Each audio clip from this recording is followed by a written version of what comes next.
Ja, kot rečeno, ta zadnji del je bil planiran neka debata, širša debata na temo univerzitetnega založništva, ja ne.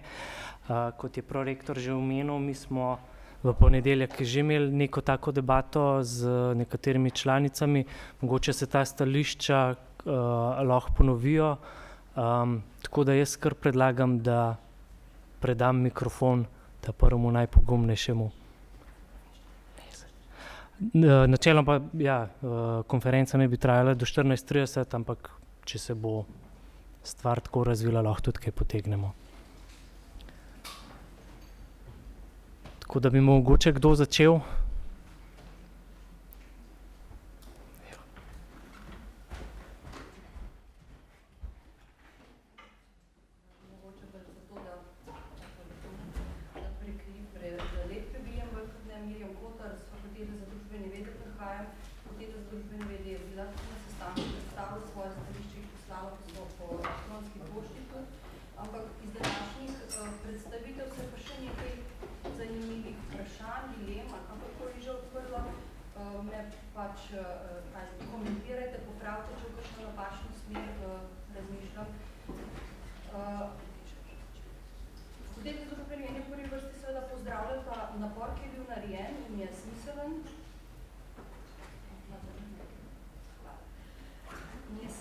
In kot se dekanja izrazila, nas celo veseli, da so se začele nekako premikati stvari.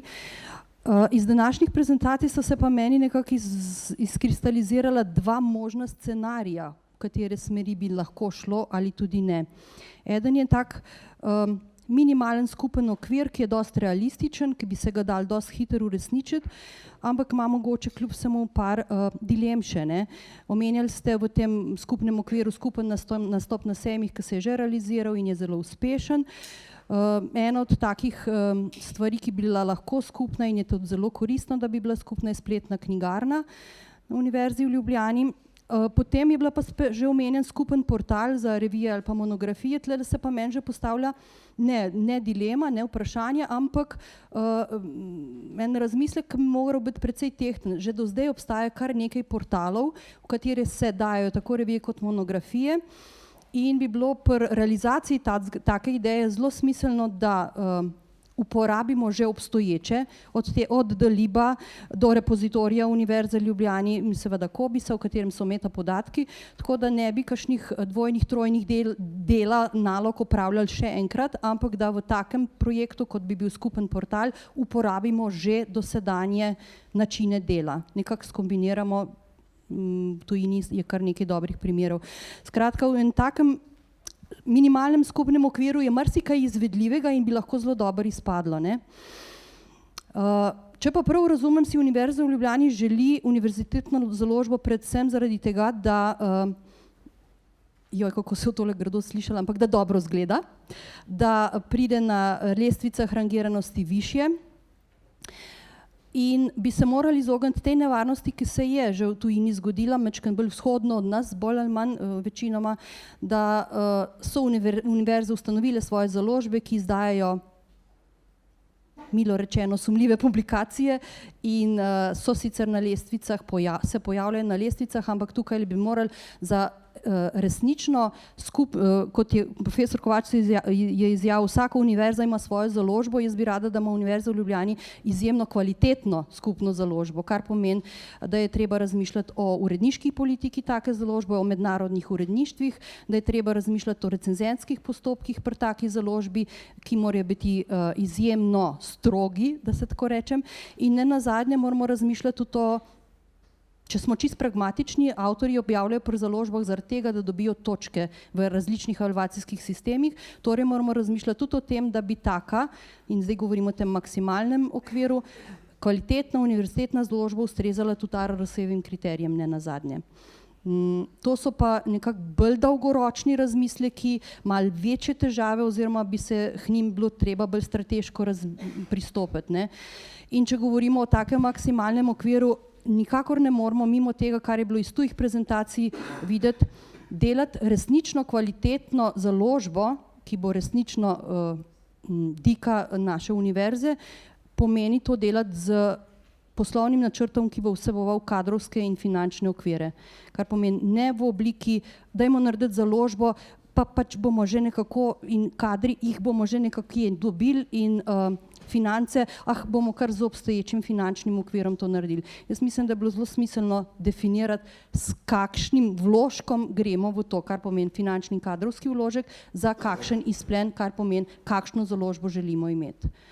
Mogoče sem zelo na kratko in na hitro nanizala, pa me popravite ali pa komentirajte naprej.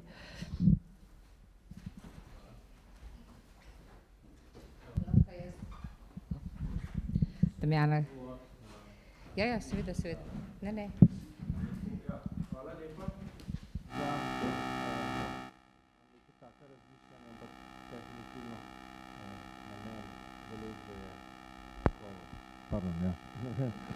namen založbe je dvigovati nenehno kakovost. Mogoče sem omenil, ne tako natančno, ampak mandat rektorja vsem, ki smo sodelovali zaenkrat v tej pripravi, tudi s pogledom nazaj na predhodne ambicije, je ta, da moramo pripraviti finančno poslovni načrt in pogledati projekcijo za 5 let naprej. To je nekaj, kar je pred nami zdaj in mogoče je tam noter bo jasno predstavljen tudi kakšne so ambicije, kakšna je strategija založbe. Glede na to, da smo, kako se temu reče, javna inštitucija in glede na to, da imamo vzvode tudi zelo jasne, kolegi rektorja, kolegi dekanov in senat Univerze v Ljubljani. Mislim, da bo toliko enih, pa najverjetneje tudi še kakšna taka razprava oziroma itak timsko delo po korakih bo najverjetneje pripeljalo do teh ambicij, ki jih imamo vsi. Jaz mislim, da tle ne gre za delati lepo založbo, ampak delati vplivno založbo naprej. Tako da hvala za ta razmišljanja. Jaz mislim, da se to more skozi prikazovati. Hvala. Če smem še jaz dodati pred naslednjim vprašanjem. Ja, vsekakor bi se določili neki minimalni standardi, kaj je tisto, kar bi lahko nosili ime znanstvene založbe Univerze v Ljubljani. Tako da tudi pri nas se izdaja v okviru znanstvene založbe Filozofske fakultete recimo razni zborniki povzetkov in tako naprej.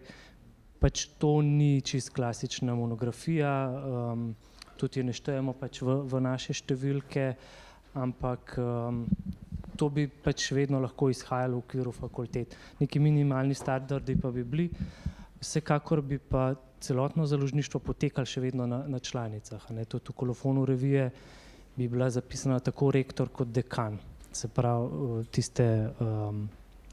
Tako da vsa ta avtonomija pa tudi odgovornost bi bila še vedno pač in na univerzitetni in na fakultetni ravni. To je pač neka izhodišča, iz katerih smo izhajali. Zdaj, ko še razmišljate o vašem govoru, bi sam rekla en par stavkov od nekoga, ki ne dela na fakulteti, ne v založništvu, še zmeraj sem v NUK-u.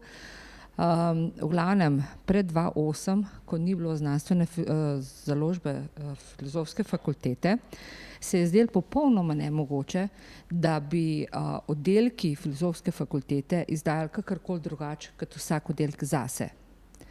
Pa se vendar je zgodila znanstvena založba, ki mislim, da zelo dobro deluje.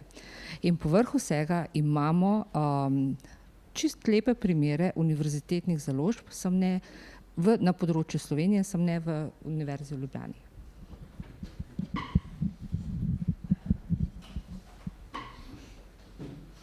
Hvala za kompliment. Alenka Kanič, Nacionalna agencija za ISBN.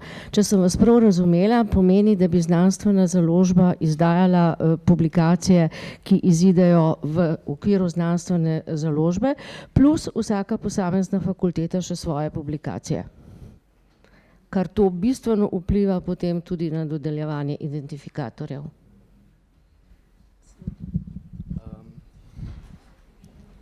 Ideja je ta, da ne bi nikogar silili v skupno univerzitetno založbo, ne. Tista članica, ki bi želela, tista bi izdajala pod temi imeni, pač kot rečeno bi bili pač določeni kriteriji, a ne. Vsekakor pa ja, tudi z univerze mislim, da je to stališče, da nikogar se ne bo v nekaj silili. Če bojo pač članice videle neke prednosti tega, se bojo pridružile, v nasprotnem primeru pač lahko izdajajo še pod svojim imenom, čisto samostojno, ne. No, to mora agencija vedeti. Ja, to bo pa to pač proces, a ne. To ne bo iz danes na jutri, večkrat je bilo poudarjeno, pač, da je treba postopoma graditi, a ne. Ker da bi zdaj iz nule zgradili neko založbo, zaposlili toliko pa toliko ljudi, recimo kolikor jih imajo v Vilni, jaz mislim, da v našem primeru to ni mogoče oziroma ni smotrno, no. Ker že obstajajo dobri temelji po članicah, več članic je pač tudi povedalo, ja, pri nas založništvo čisto v redu funkcionira, ne bi, pustimo, kar deluje, pustimo tako kot je, ne. Tle gre pač v bistvu za neko združevanje tega, kar se že, potem pa pač naprej, kdo ve, kam nas bo čez 10 let to pripeljalo, ne. Čez 5. Nika Grabar, Fakulteta za arhitekturo. Zanima me, ena je ta avtonomija, ne, organizacijska, kaj pa se pravi postavljene bojo tudi neke oblikovne smernice, a je tle tudi do kakšne mere ste razmišljali v tej smeri, ker na arhitekturi imamo precej tudi nekih dosti avtonomnih ali pa nekih raziskovalnih stvari, ki se tudi v oblikovnem smislu dogajajo in verjetno tudi na recimo na ALO si predstavljam, pa me zanima, do kolikšne mere razmišljate v tej smeri o avtonomiji ali pa o dopuščanju avtonomije. Mislim, da je prorektor naslovljen. Hvala za tako vprašanje, seveda. Eden od bližjih uresničljivih ciljev je seveda tudi, kot sem prej rekel, iskanje oziroma že iniciativa je bila ta na zadnjem skupu, da je neka blagovna znamka univerzitetne založbe tisto, kar nas bo popeljalo v neko prepoznavnost navzven. To pa ne pomeni samo seveda likovni predznak, ampak gre za strategijo v celoti, kar pomeni, da te ambicije, ki so, da jih zapeljemo skozi leta in doseganje ciljev skozi leta je predznak seveda tudi neka rdeča, bom rekel temu tak zelo starokopiten izraz, rdeča nit, mogoče za fakulteto za arhitekturo pomemben tudi vizualni aspekt, ne. Gre pa predvsem za kriterije, ker mislim, da založniška dejavnost stremi k temu, da smo tisti, ki izdajamo knjige, da nas berejo, da nas čim uspešneje berejo, ne da imajo težave pri tem prebijati se skozi vsebine ali pa da so te vsebine nedostopne zaradi nekih neznanj, artikulacije ali pa česarkoli takega, kar bi lahko prišlo v poštev, ne. Tako da jaz mislim, da so v tem rečemo poslovnem načrtu je definitivno en od aspektov tudi skupna, najverjetneje, če primaš knjigo v roko, ki bo šla na univerzitetni založbi pod ne vem kakšnim, na nekem skupni stojnici, najbrž bo imel paralelo, ne? Ali pa če bo izstopala v nekem drugem okolju, da se bo vedel, da prihaja iz tega okolja, ne? Tako da to so samo taki mali koraki ali pa male spone, ki povezujejo ta vprašanje, ki je bil zastavljen, tako da hvala. To smo se tudi na sestankih pogovarjali, ja, vprašanje tudi pač nekih zbirk, pa če je ekonomska fakulteta, so povedali, pač oni imajo neko zbirko, ki je že širše prepoznavna in take zbirke je najbrž težko iz danes na jutri spremeniti. Tako da tukaj jaz mislim, bi bilo spet treba postopoma iti. Mogoče tiste članice, ki še nimajo podobe, da bi vzeli po neki predlogi, vsekakor mislim, da logotip bi mogel biti pač tukaj enoten, če se že gremo pač v univerzitetno založbo, drugače pa postopoma. Verjetno je pa nemogoče pričakovati, da bi zdaj v trenutku 46 revij spremenili svojo podobo, vse zbirke pa tako naprej. Tako da.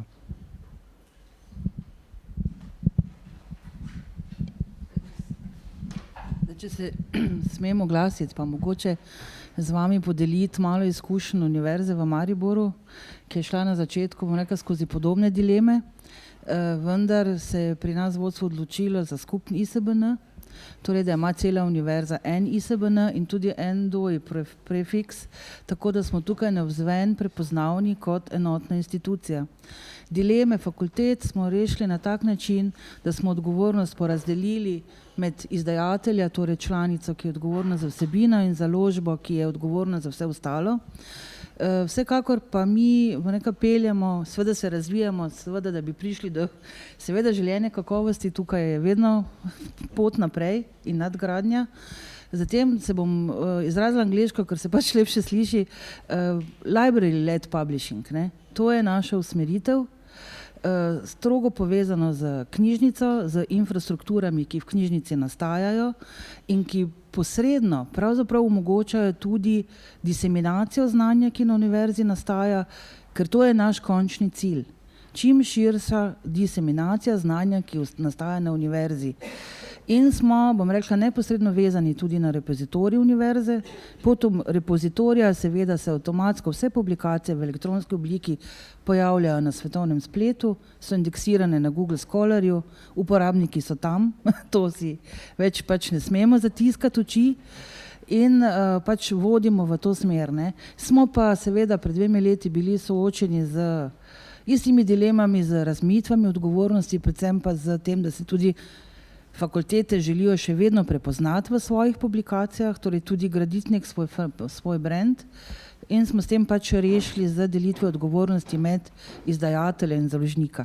Pač to pot nekako pač mi vodimo zdaj. Hvala.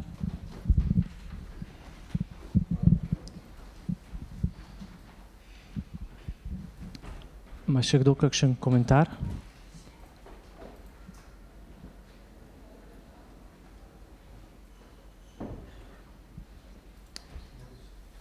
Bi še videla kaj. Kako boste pa potem v takšni obliki porazdelili, oziroma kdo bo nosilec materialnih avtorskih pravic publikacije? Kot rečeno, že danes pa prejšnji dni itak prihaja licenca z Creative Commons, ki ni nosilka, ampak tukaj bo pač večina šlo na Creative Commons. Kakor je pa meni jasno, je pa že zdaj Univerza v Ljubljani, ne glede na to, da bomo mi napisali copyright Univerza v Ljubljani, vejca Filozofska fakulteta, kakor so meni pojasnili, je pravno formalno ima Univerza v Ljubljani kot krovna organizacija avtorske pravice. Se pravi, niti ne posamezna članica, tako pravno formalno gledano. No. Sogovornik pri tej razpravi, ampak vseeno, torej boste šli v smer, da bodo nosilci avtorji, torej v tisti polni odprti dostop, če prav razumem, kot nosilec oziroma lastnik materialnih avtorskih pravic. Tako da ja, to je ene, zdaj jaz bi rekla, pri nas na univerzi se je v tej povezavi, ne, ker če tako gledam, založništvo, odprti dostop, se to že, pa potem tudi knjižničarstvo se izjemno prepleta, je ob sprejemanju, ki še ni sprejet pravilnika o odprtem dostopu, prišlo do dileme, če lahko z odprtim dostopom sploh prenesemo na avtorje torej materialne avtorske pravice, ker po zakonu o avtorskih in sorodnih pravicah je prvih 10 let nosilec ustanova, torej delodajalec. In da je to treba prvo pravno rešiti, ker tudi že zdaj v tradicionalnem znanstvenem komuniciranju se pravzaprav to krši, to pravilo zakona. Tako da to so ene dileme, ki bi jih zdaj vzporedno ob vsem tem, bom rekel, ob tem sodobnih načinih bilo fino, da jih skupaj razrešujemo, ker to so dileme celotnega slovenskega prostora.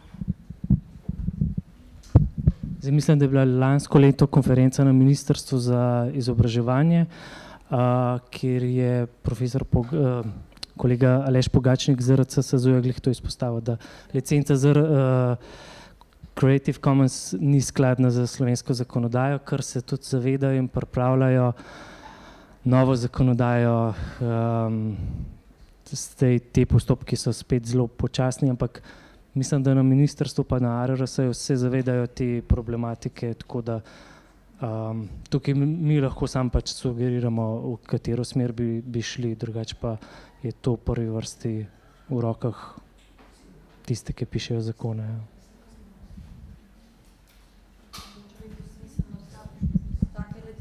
Mogoče bi bilo smiselno takele današnje ali pa tudi mariborske izkušnje povzeti v kratkih alinejah in na vse to paziti, oziroma vse to v poslovno-finančni model vključiti kot še nerešena vprašanja, ne? Da sodelujemo z Mariborom skupaj. Glede na to, kako smo pripravljali zakon o obveznem izvodu, bi zelo sodelovala, čeprav nismo bili zakonodajalec in nismo pisali zakona, da zelo natančno definirate stvari, ki bi lahko predstavljale problem. Ker ko so enkrat postavljene, jih je veliko težje spreminjati. In vi ste del javnosti, ki bi mogel sodelovati zraven pri pisanju tega zakona.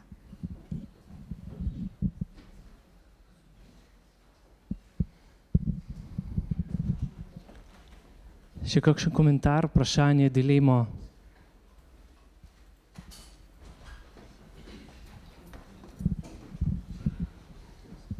Čisto kratko, v bistvu bolj praktično vprašanje.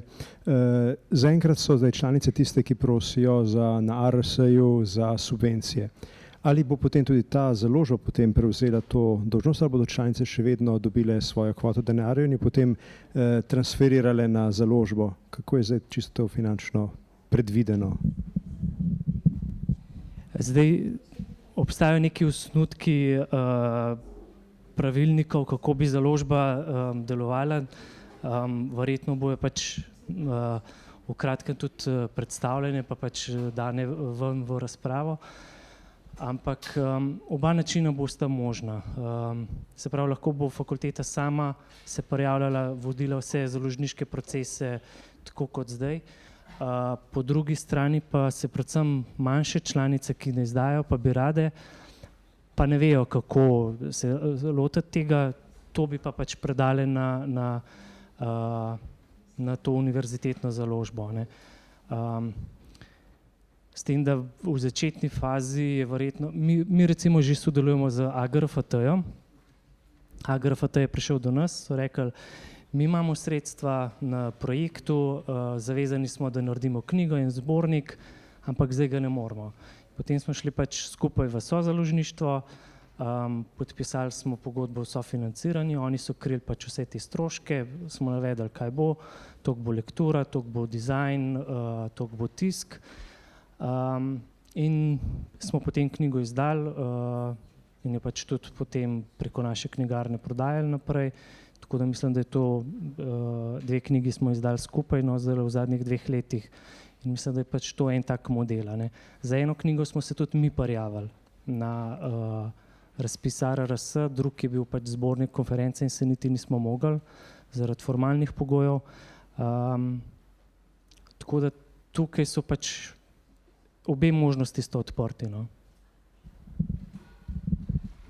Mogoče samo dodam, v tej predhodni debati, o kateri smo prej govorili, da se pravzaprav dogajajo ti pogovori, smo se ravno o teh rečeh pogovarjali, seveda, da bi bilo smiselno, da ta morebitna skupna založba zagotavlja več reči, ne? Torej ne samo doseganja minimalnih standardov akademskega založništva, tudi pridobitev CIP in ISBN številke, prosti dostop, pojavnost metapodatkov na mednarodnih portalih, delujočo DOI številko in tako dalje, in tudi skupno prijavo na ARRS razpise, če bo to formalno mogoče, seveda. Potem tudi odpošiljanje avtorskih izvodov in tako dalje.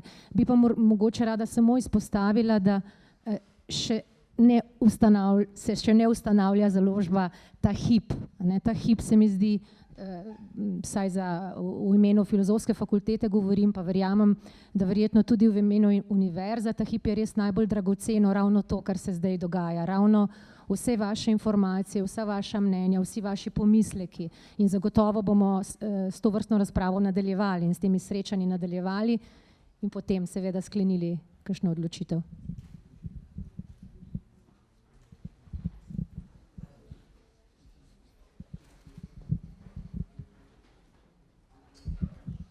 Just a short comment about qualities.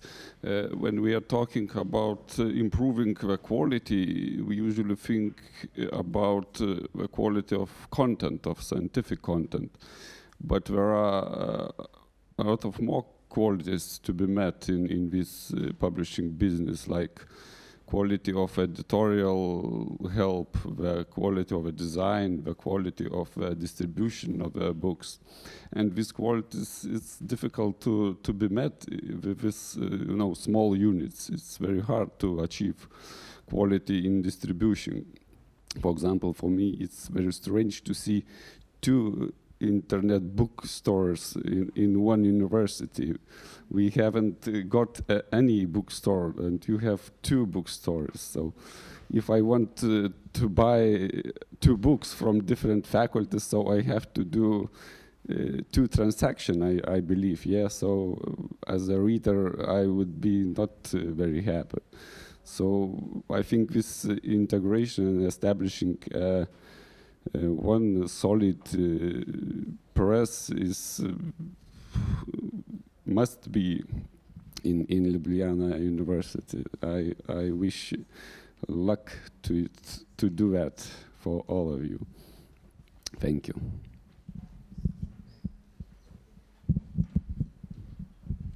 Yeah, I would also like to briefly comment. I would like to see such discussion at my university. What you have here, you have a good willing management, and you have know-how. So you have people who know how to make university press. I would really use this occasion, because if there is someone willing to lead all the editorial process, which means acquisition of manuscript, finding the ways to finance the manuscripts, finding the ways how to do the proper sale and marketing, and no one among us knows how to do the proper sale and marketing, although we have specialized market for academic publishing. I would really be happy to use this opportunity, and well, I wish you all good luck in establishing your university press. Thank you. Maybe because among you, we were also discussing if there's university press, we need a board or something superior. And we were discussing is the board should be with 26 people from all our faculties, or should it be less? As we saw, you have 6, but there is more faculties at your university. How do you choose who is in the board? We have the Senate in the university. I believe you also have in Ljubljana. So the committees for science are delegating 4 members of a board, and vice rector is the number 5, and me as a managing director number 6. And with the 4 members are for 2 years, I suppose, delegated, and you can rotate them.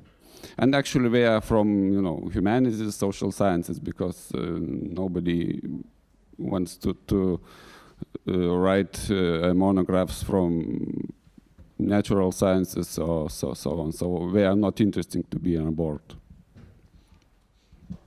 I'm not recommending 26 persons on a board. You need a room like this for a meeting. We have about 10 people on our board. So again, I would say you need to reduce the number, but if you have some representatives from the main faculties, and you can rotate them, so there is a bit of change and fresh, people coming in.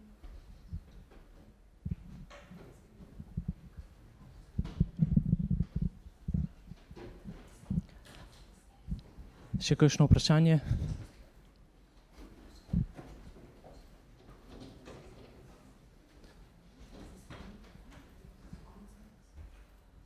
Potem pa zaenkrat lahko zaključimo, pa dam še zadnjo besedo prorektorju. Hvala lepa vsem, ki ste sodelovali pri diskusiji in seveda vsi tisti, ki ste to diskusijo spremljali v tem, bomo rekli, naslednjih razmišljanjih in korakih, ker mislim, da pred nami je veliko dela. Ta vprašanja so vsa smiselna.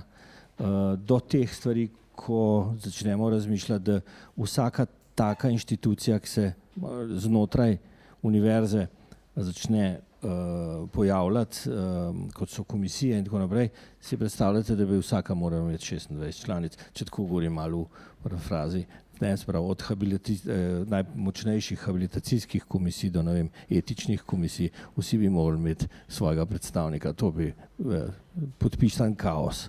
Tako da me veseli, da se zavedamo, da kaosa ne bomo ustvarjali, ampak da bomo ustvarjali dobre pogoje za razvoj univerze naprej. Hvala.